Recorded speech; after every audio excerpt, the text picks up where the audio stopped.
to the 154th episode of the Jami Dulaney Plant-Based Wellness Podcast. My name is Jami Dulaney, and I'm your host. I'm a plant-based cardiologist and endurance athlete living in Southwest Florida. Welcome. Just 2 weeks to the third annual Charlotte County Plant-Based Nutrition Conference. So I can't wait. Please get your tickets now. Go to our website, drdulaney.com, and look for the Eventbrite tab, where you can go to Eventbrite. But it's going to be a great conference. We're going to have Doug Lyle from True North Health talking about the pleasure trap and how it relates to our plant-based journeys. Timmery Hagenberger is going to talk about brain health and nutrition.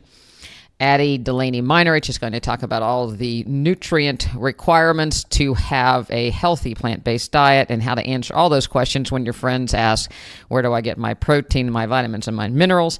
And I'll be talking about the gut microbe and how it relates to us in the world and how microbes may be our friend. So anyway, it's going to be a great day. It's nice to be in a room full of people that are interested in optimizing their health and wellness. It's different from just going to a giant lecture hall and listening to a lecture and then, going home and that's it. That can be very inspiring, but this is going to be a more intimate setting. It's going to be at a Twin House Country Club where you have the opportunity to get your questions answered. There'll be discussions between the panels, so it's going to be a very interactive day. There's also going to be a plant-based breakfast and lunch with no oil, sugar, or salt. It's going to be delicious and beautiful. So you can bring your friends and show them just how great plant-based nutrition can be. And really get inspired. We're also going to have some cooking demonstrations to give you some tips so that you can get meals on the table quickly, prepare things that for your friends that are delicious. And it's just nice to be around people, again, that are very positive. People gain so much from making new friends because oftentimes, there's just not a lot of support for this way of life. The reality of it is 96% of people aren't plant-based. Almost 100% of people eat plants. They just don't want to call themselves plant-based, and they don't want to give up some of those animal products. But oftentimes they're looking for health too. We're all looking for health. It's just a little bit difficult to change. But this is an environment that you can really get support and just really be inspired. So I encourage you to check it out, and I'd love to see you. Everybody wants to be healthy, and you can tell by all the books out there, all the programs to, try to coach people into being healthy. But the reality of it is most of the programs and most people want to keep doing the same thing that they're doing, add a little bit into it so that they feel better about their bad things. And so they don't want to give up the bad things. They want to add a little bit of maybe better food into there or a better exercise in. But they just really, really don't want to change things that much. But while they're doing these, kind of quasi back and forth changes, their health continues to deteriorate. I presented a study looking at exercise, and we'll talk a little bit about it in the nutrition class this week. But if we look at, just people trying to get healthy by exercising, we can see how these patterns kind of creep in. So people go and, sometimes they're weekend warriors. And, today I just got back from my run. Usually I run in the morning a little earlier. I'm lucky if I see one person. Today I ran about an hour later, and I saw a lot of people out walking. And I wondered if those people actually are out walking at a later hour or they just do it on the weekends. Because a lot of times people save their exercise for their weekend warriors. They don't take time during the week. And they just really push hard and, give it all they've got. And then they break down, they get injuries. And when, if you just think about running, I'm going to use the example of running and training for a marathon. Or a half marathon. The purpose of training is to build yourself up, build those little tendons up, build your muscles up, build your heart up so that you can sustain an activity that keeps your heart rate up for several hours, that you can sustain the pounding for several hours. And so by doing this, you actually create waste products. You create a little bit of lactic acid. Your muscles break down, so your body has to metabolize the products that come from breaking down protein. Your body has to work harder to build up and make new muscle as you get stronger. So it does put a stress on your body as you're doing this, and you generate some free radicals, all those things that we're trying not to do in some respect with a plant-based diet. But you're doing this in order to make yourself stronger, to decrease the fat within the muscle cells, to make the tendons more flexible, kind of build a better body, so to speak. But it does take a little bit extra work for your body to recover from all these things. So people tend to forget about that part. We burn a little bit more calories, and so yes, you can, your metabolism goes up a little bit, and you can eat a little bit more. But the reality of it is, most people eat way more than they need to recover from the workouts, and the way that they eat afterwards, it's like they've generated, people exercised hard, so they feel the right to go out and treat themselves or reward themselves with, sugar, fat, salt food, donuts, pizza, hamburgers, fries. But by doing this, you're just generating more free radicals, more byproducts that your body has to recover from. Those pancakes after a half marathon don't contain any omega-3 fatty acids that are used as building blocks to regenerate enzymes and proteins in your body. So you have to think about what you're putting in your body after you do these forms of exercise. You need to actually reward your body with high nutrient dense foods such as fruits and vegetables to adequately recover from the activity and actually make a positive impact from what you've gained as exercise and what you gain from your nutrition. The reality is you burn about 100 calories per mile if you're running. If you're walking, it's less. But oftentimes the food immediately after that people consume, is way, way higher in calories than that. In fact, most people gain weight training for a marathon. So, don't be too real impressed with your buddy that's going out to train for their first marathon, because oftentimes it can actually lead to injury and weight gain. Because, it becomes a bucket list thing for people that, they're going to do this and it's run and then eat, and I admire a lot of community efforts to get people moving with pub runs and different activities. But when it's all centered around eating still, that they, do a 30-minute exercise and then they're eating these high calorie foods, you're really, really missing the point of exercise, and you're fooling yourself thinking that you're becoming more healthy. There was a study done recently with 12 men volunteering to have both an infusion protocol and a diet protocol. In the infusion protocol, they were given an IV of glucose and insulin, so their glucose remained steady.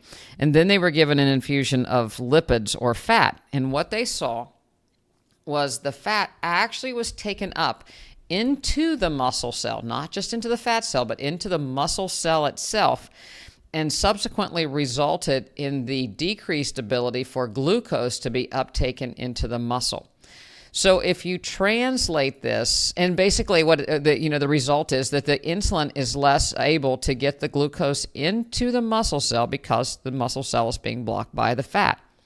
If you translate this into training, when somebody eats a high fatty meal, they can't get glucose into the muscle cell, and their muscles really want to run on glucose when you're doing an activity for with any kind of a speed. This ketogenic diet that is out there, and people want to run on fat and teach your body to burn fat. If you don't give your body any carbohydrates, and once you run out of your carbohydrate stores, your body will burn fat if you keep your heart rate low. However, if you're putting fat in on top of that, you're burning this slow burn of fat, but you can't get the glucose into your cells for adequate metabolism of glucose and to be able to, to burn and to have those, big spurts of energy. So, and the other side of the fact is when you infuse fats, you're also causing vasoconstriction. So now instead of your blood vessels being open and delivering a lot of oxygen and nutrients to your body, you're actually having a decreased flow of oxygen to your muscles because the blood vessels are constricted from a fatty diet, and they can't get the glucose into the cell. So you'll have to rely on burning the fat, and you're going to store the fat that you eat in excess. So then the second part of the study, so what they looked at, again, was the ability of glucose to be uptaken into the soleus and the tibialis anterior muscle. And they looked at the second part by eating a low-fat diet or a high-fat diet. And when the subjects were given a high-fat diet, again, the fat was taken up into the muscle cell. And this goes, this peaks from 2 hours it starts to we see 6 hours after the fat is into the muscle cell, and it impedes the ability of glucose to get into the muscle cell to be used as energy. So it's just crazy when I see people eating fat and trying to exercise adequately because they're always in a deficit. Their body is working so much harder to get oxygen to their tissues. They're having such an increased buildup of toxins, of muscle breakdown that they can't clear. The blood vessels are constricted. They're not getting clean fuel to glucose. So it's like trying to exercise on diesel fuel when you can exercise on jet fuel. And it's largely because people are so afraid of carbohydrates and glucose. But, again, we're not talking straight sugar. We're talking, ability for people to eat fruits and vegetables in between these activities. So be very mindful when you start seeing these weekend warriors that see themselves all so full of energy if they're doing something like this, because they're really not helping themselves in the long run. And, yes, you can lose weight on a ketogenic diet, but what damage are you doing on your ability to metabolize glucose, your blood vessels in the end? Unfortunately, there's a lot of false advertising headed into and creeping into the plant-based nutrition environment. I guess, a lot of people are tired of fighting the fight, that, being tough. Dr. Esselstyn and Dr. McDougall and Dr. Goldhammer and Dr. Lyle, who's coming to the conference, are heroes of mine because they're straight shooters. They talk about nutrients and, don't water things down to kind of make friends, so to speak. When people are advertising that you can eat these plant-based, burgers and highly processed foods and live on TV dinners and box dinners that are plant-based, the reality of it is that that's not really the way to health. The good news about all this is that it saves animals' lives. As long as it's plant-based and vegan, animals weren't killed. It's probably better for the environment because it's decreasing factory farming and helping along those lines.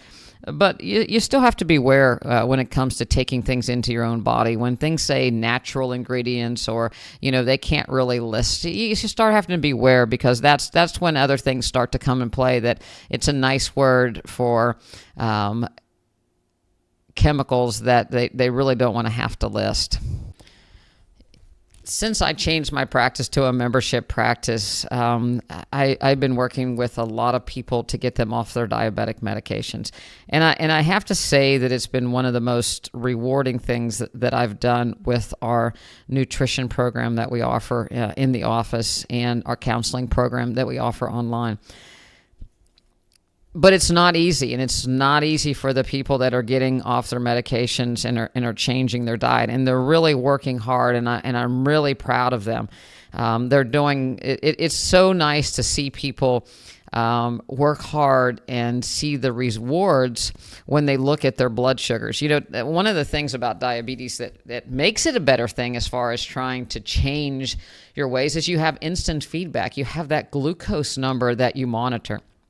So we have people check their blood glucose 2 to 3 hours after they eat and in fasting in the morning, and we discuss what drove those glucose numbers, and it's a good feedback, and it's a good way to be accountable, because you're able to see what you ate and how it results in increased blood sugar. And oftentimes, people in the past would have said, "Oh, I ate too much fruit, or I ate too many potatoes, or too much rice." It is really never that. There is always fat in the diet that preceded that 6 to 8 hours before that fruit or potatoes that got in there that will result in that evening sugar being high. So it gives the opportunity for people that are interested in changing their health to look back and see exactly what they did eat. And then we can gauge. So it's not a punishment for looking back, but it's a way to look back and to recalculate and reassess what you're eating and change it. And then we dial down their medications as they get a handle on it. So it's great because they have goals for each day. They're not looking at this, I have to lose 60 pounds, or I want to get off all my medications, but they're looking at just targeting that glucose for the day to see what they can do to avoid that spike. And it's so beneficial and so helpful. There's a lot of controversy about weighing. That's another metric that people can use for feedback. But it's also a very good metric when people have heart failure, because when they weigh themselves each morning, most of the time people are not going to eat a bulk of food that would cause a 3-pound shift in their weight overnight. Not that it can't be done, but usually it's not. So usually that's fluid and there's salt somewhere. So then we have people go back and look at their diet the day before, look at the things that they ate, maybe check that box that they ate some sort of processed food, or check that jar or the condiments, and then really be their own detective to see where the salt came in. Our patients learn not to use "they did it to me at a restaurant" as an excuse. They have to be their own advocate. They have to look for the salt and recognize it if they go out, and then change restaurants or change menu items or ask.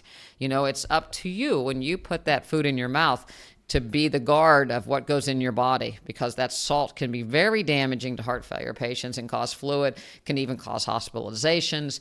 It certainly causes them to feel poorly and function more poorly. So you have to be your own advocate with regards, but weight can be a really good indication. So we have our patients with heart failure weigh every day. People that are trying to lose weight, I think it's important to have that weight as well. You're not going to lose a pound every day, and sometimes it takes a week to lose a pound, or and that's okay as long as the weight keeps coming down. But again, if you start having these spikes overnight, typically if you got into the salt and you got it, it's going to be associated with a high calorie meal that you went out, and so you're going to see it. So that feedback gives you where it's coming from. People come into the office, I don't know why I'm losing weight, or I don't know what happened. And often it is because they forget about or don't acknowledge how many times they've actually eaten out, or where that food has come from. When you look at weight loss, it takes 3,600 calories to lose a pound. So that takes a while to be in the deficit, 3,600 calories. So if you go out and you have that high calorie meal, it can really set you back. So having that daily weight feedback can just kind of keep you honest, or at least let you know that this is where the problem is. And you can graph it yourself and actually tell that this is what's causing the problem, and this is what I choose to change about it. I can't wait for Dr. Doug Lau to be down here. And again, it'll be an intimate setting where we can talk about successes and failures in the practice and people's questions, because sometimes people feel very alone in their nutritional failures. Like it doesn't happen to other people, that the rest of the world would think that they're perfect, or maybe they have to be completely perfect to have any success whatsoever. And so it leaves people to almost give up the ship, so to speak, because they're not having success. So he'll be talking about things that, we all have in common that all trip us all up. How to kind of react and strategize, when those things come up. If you've had the pizza or the donuts, or you went out and had the big spaghetti meal, or, you went to, on vacation and it was, one splurge meal after another. It's okay, learn from it, because, the reality of it is things are going to happen on a frequent basis. They might be a little bit different, but there'll be stumbling blocks and hurdles in your life from here to come. There's not going to be a perfect path to be plant-based, just because the rest of the world is predominantly not plant-based. So until it's at least a 50-50 population, there's still going to be a lot of hurdles out there to have to get through every day. So you need to strategize before it happens, so that you're ready when you face these trials and tribulations. If you're traveling, you're going to travel. So look ahead at where the restaurants are, where the grocery stores are, where you're going to be staying. If you're going to be staying with people, obviously talk to them. I can't eat this way. I won't eat this way. And, the reality of it is, a couple days of fasting, if you're not eating at every meal, they'll feel bad enough that they'll probably want to help you out a little bit. But if you give in, then they feel there's no reason to give in. So, you got to, again, it's getting back to looking out for yourself and not being afraid to be your own advocate. But you have to strategize before, because it's difficult, because there's a lot of temptations out there. I'd like to talk a little bit about comfort zone.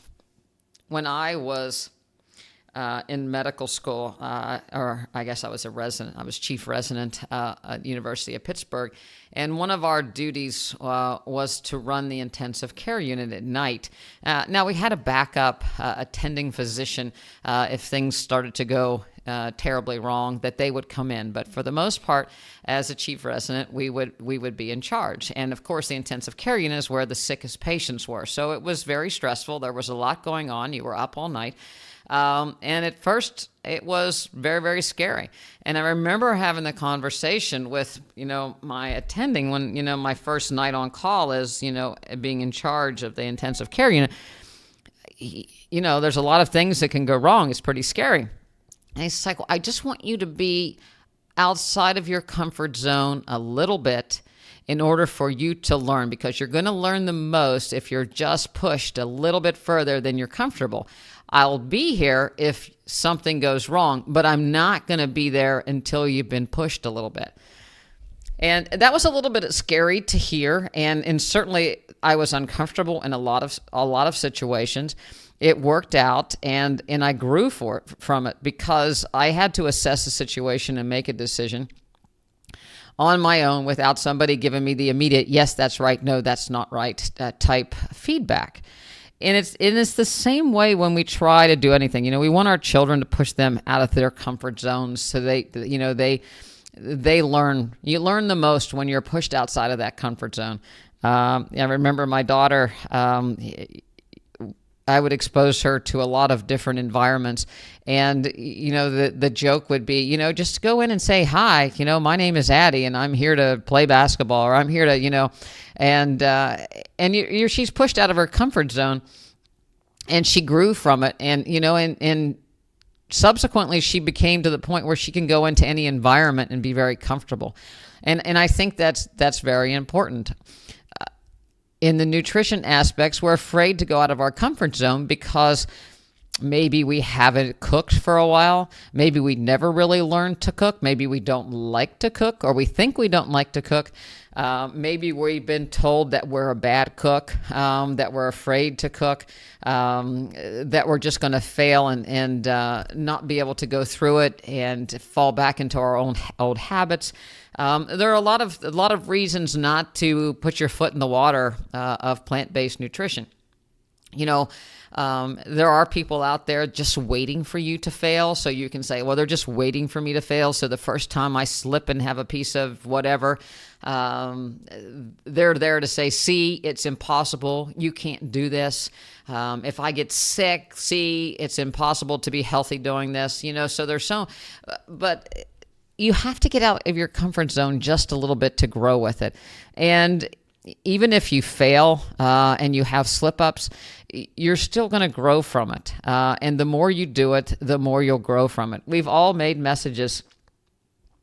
all made meals that are not very good, and we've worked hard at those meals that aren't very good. And it's very disappointing to set this meal out for people and they don't like it, or you yourself know it doesn't taste very good. But that doesn't mean all of them are going to be that way. And so you can learn from it and ask people to help. What would make this better? How can we change this? Yesterday in class, we made jackfruit burgers, and we talked about different ways that we could spice it up to make it different. If people liked crab cakes, then you could add some dulse flakes or some nori or different seasonings to make it more like a crab cake. If you like barbecue, you could kind of make some seasonings to make it more barbecue. You could even add sausage flavorings to make it more like sausage. And if you don't like things, how would you season them different? One of the other class we did, the cabbage, potato, carrot, and onion stew that you would, we traditionally have on St. Patrick's Day. Obviously, there's not going to be any corned beef, so you're missing that fat and salt because corned beef is very, very salty. So if you're planning on going someplace, just taking that corned beef out of that corned beef and cabbage is not going to make that meal healthy because there's a tremendous amount of salt that goes into making a corned beef. And so don't fool yourself into taking that meat out and thinking it's going to be okay. It's not. It's going to be very fatty. But anyway, we made it without the corned beef. And somebody said, well, it seems pretty bland. What would I do to make my family or have my family eat this? Well, obviously, if her family was waiting for fat and salt, they're going to be disappointed because it wasn't there. But I said maybe add some celery, celery spice to it. We add some different kinds of peppers, add a little garlic, even add a little hot sauce if that helps people. So you can try different spices to change the flavor of things, but it's an experiment that you may fail at. They might say, ultimately, I don't like it. I want the salty corned beef. Fine. But that's not what you have to do. You have to choose. But you can adjust things over time, to make things better. Exercise is the same. A lot of times we're afraid to get out of our comfort zones for fear of getting injured or fear of getting sore or fear of not being able to do it or complete the exercise task. But once you figure out that, once you push yourself just a little bit more than you could and you actually accomplish something that is a little bit more than you thought, you'll be very excited. And we can always do more. There was there's a guy that writes a lot about the brain, and the brain holds us back more in athletics than our muscles do. And if you just look at the finish line of a marathon or a race, you see all these people sprinting across the finish line. But if you were to go back a couple miles, you'll see them suffering and walking and, dragging their legs and not feeling very well. But as soon as they see the finish line, all of a sudden they have this spurt of energy and they cross it with a smile and waving their arms. So obviously they had more energy left. But if you went back a few miles, you would think that, they have used every ounce of energy that they actually had. But we all have a lot more in the tank than we think we do. So it's important to push ourselves a little bit. And, this can be especially difficult for women that didn't grow up playing sports. We know from studies that women lose about 13 pounds of muscle and bone mass after the age of 25 to about 65. We also know, if you look around, that women and men tend to gain weight as they get older. So if you're gaining weight, but you're losing muscle and bone mass, then that means you are gaining fat mass. And if you're gaining fat mass, you're then decreasing your ability of your muscles to take up glucose. It's hard on your heart because your heart has to pump to that fat mass. That fat mass is hormonal and it has a lot of inflammation associated with it. So it can be very devastating for women. When you lose muscle mass and bone mass, increased risk of falls, fractures, again, decreased metabolism that leads to further weight gain. The only way to combat this, it's not to take more protein, it is to move and to do weight-bearing exercises. We tend to decide to do this one day and go out all or none, and then people get sore and then they don't go back. It's important to do it every day. Even if you exercise vigorously for an hour a day, but then spend the next 7 sitting, you'll increase your risk in your mortality, your risk of dying. So you need to move multiple times of the day. You know, the watch, we all joke about the Garmin watches that, beep and say move. But actually, it's a pretty good idea because we do need to move and get up and do a few things. So even if it's, a little bit of a walk around the office, a walk around the yard, a few push-ups, a few squats, you have to keep moving. We tease my mom. She uses we have a big dust mop. Of course, I have these German Shepherd dogs that, shed like the rain. And she's always, when she comes over to my house, she grabs the dust mop and she's going around my hardwood floors, chasing the dog hairs. But she gets a tremendous amount of exercise, and she gets, 5,000 or 6,000 steps a day at 84 years of age, by doing little things like that, moving around, going out into the yard, going out to the mailbox, and, besides her Zumba and her golf. So at any age, it's so important that we keep moving.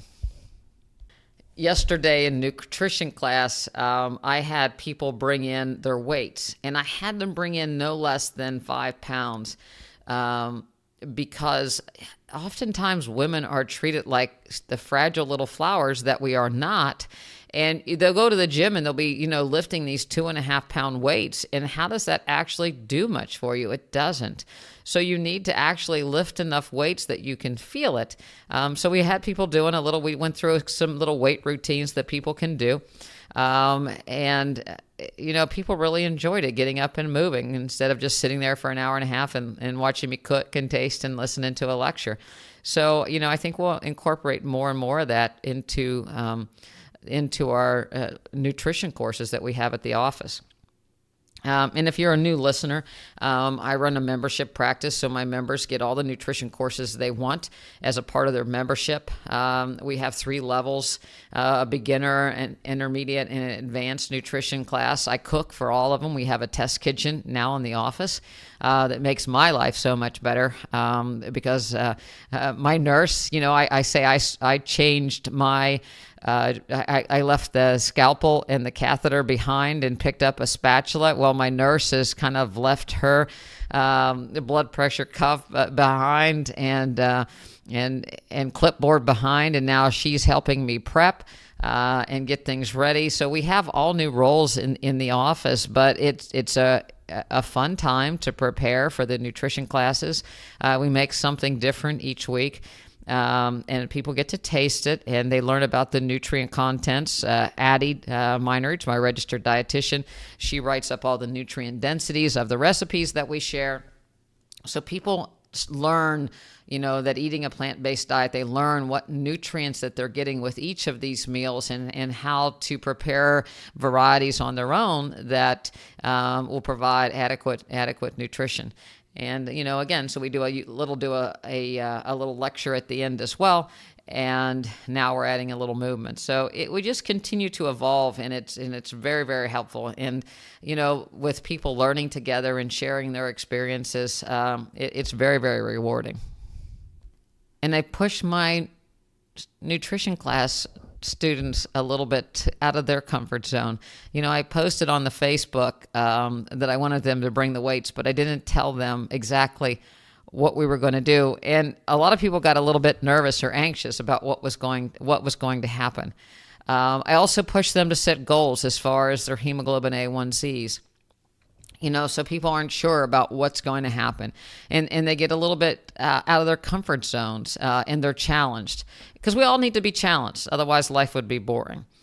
So, again, I'm going to, challenge you to challenge yourself, to set those goals, not unbelievable goals that are achievable, or maybe goals that are just a little bit beyond achievable, and see what you can do.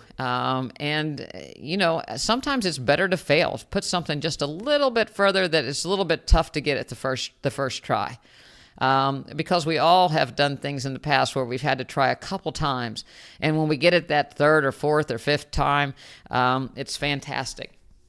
I listened to an interview with the coach of Michael Phelps in swimming, and he was talking not so much about Michael Phelps, but about another swimmer that he would set goals for, to see just how far people were willing to push themselves. And this one particular swimmer, he asked to break a time less than a minute for some stroke.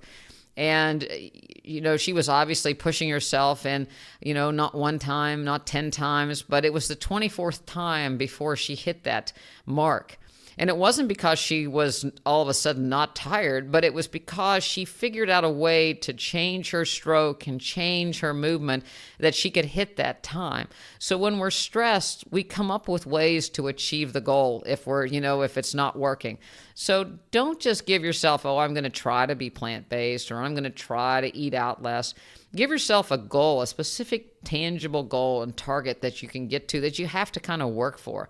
And you can tell people, it's not bad. And I think it's actually good. Tell people what your goals are and that you're going to do it. And they might think that you're crazy and that there's no way that you're going to be able to do it. But, just set those goals. And, sometimes when people think you can't, it makes it easier for you to actually achieve your goals, because, there's a little bit in us that want to prove people wrong. And you're never going to achieve a goal if you think you can't do it. So if you're giving up right away, then, the chance of your success is very, very low. But just remember and draw strength from other people out there that have had challenges, that have seen and achieved their goals. I always look to other people for inspiration, and see what they're doing, and then set my goals accordingly. Don't sell yourself short. You're just as capable of achieving great goals as anybody else. That said, this next weekend, there probably won't be a podcast right away, because I'm going to be traveling to Asheville, North Carolina, to run the Biltmore Half Marathon and on Saturday, and then the whole marathon on Sunday. It'll be the second time that I will have started that. Obviously, I finished it last year. Was a little bit injured going into it, but finished and felt good. We had a snow delay last year, so I don't really know what the weather. I don't think it's supposed to snow this year, but it's a challenge to run a half marathon one day and a whole marathon the next. I'm going to try something different this time. I'm doing a 3-minute run, 30-second walk. In training, that's allowed me to actually increase my pace running and shorten my overall times. So I'm going to see if I can apply that to the half and whole marathon and see how I come out. It should be good. And then the following week is our nutrition conference. So, please check out the website at drdulaney.com to see what's happening in the office, to see what's happening with our conference. There's a lot of exciting things that are going on. We offer an online program to work with people as well, because you need support to be able to do these big changes. Somebody to look and see, what help you to look between in the weeds and see what's going wrong sometimes, or to give us some suggestions. It's not necessary to reinvent the wheel. There's a lot of people, again, that have struggled and we've helped through, so we'd like to help you too. So go to the website and give us an email with any questions. You can email me at Jami Dulaney, Jami at drdulaney.com. It's Jami at drdulaney.com. And I'd encourage you to do that.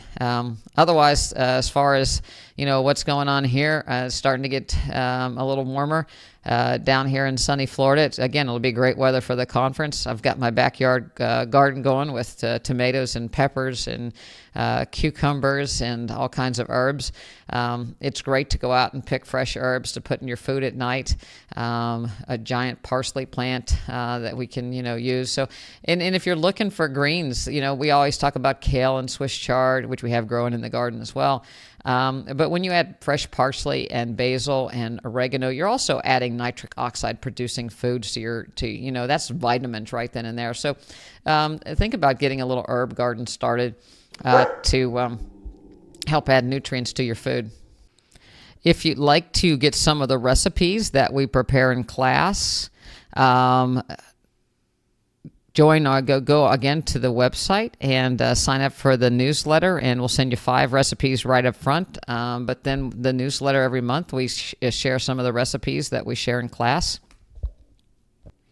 I'll also make a plug for Addie Dulaney Meinerich, our registered nutritionist and dietitian. She has a new website, Naturally Rooted Nutrition, and she's sharing a lot of recipes there as well.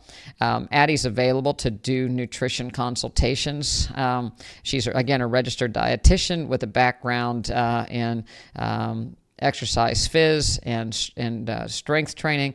So she can be very helpful to athletes trying to eat better as they train for events or, all stages of life. So as a former collegiate rower, she knows what it's like to exercise hard, push the limits, and certainly she's been pushed outside of her comfort zone. So you can check out her Naturally Rooted Nutrition to get some additional ideas.